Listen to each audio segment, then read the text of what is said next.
अस्सलाम वालेकुम नाजरीन, मैं थोड़ा अपना मेज़बान अख्तर इसमाइल रजौका। नाजरीन जितने भी मेरे व्यूवर्स हैं, मेरे चाहने वाले उन्होंने मेरा सलाम, खसूसी सलाम ते रमज़ानुल मुबारक भी है शुरू है ते खसूसी ईद मुबारक भी मैं पहले देना चाहता। नाजरीन मैं तुसा सारिਆਂ ਨਾਲ एक गल शेयर करना चाहता। उम्मीद है कि तुसी मेरी ये गल सुन सो भी मैनू प्यार भी कर दो। नाजरीन मैं जिथे हुण मौजूद हाँ ये जंग चनियोड़ रोड बुआना पुरानी कचहरी है। नाजरीन इस जो रोड है जो तुसी के वेख रहे हो इसकी अज तो 2-3 महीने पहले बड़ी तहसीर की गई, बड़ा वाह वाला किया गया। नाजरीन ये रोड नो बने हुए हो गए नो मैंने 2-3 महीने हो गए उससे नो।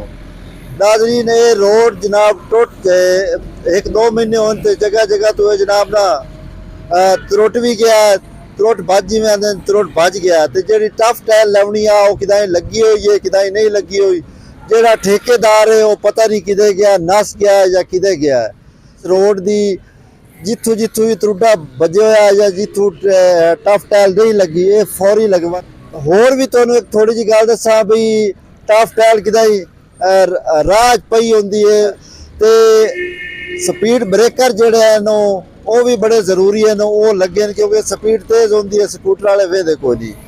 हुण अपने मेज़बान अख्तर इसमाइल रजौका नू दो इजाजत, अगले किसी विलाग ते मिलसा। अल्लाह हाफिज़।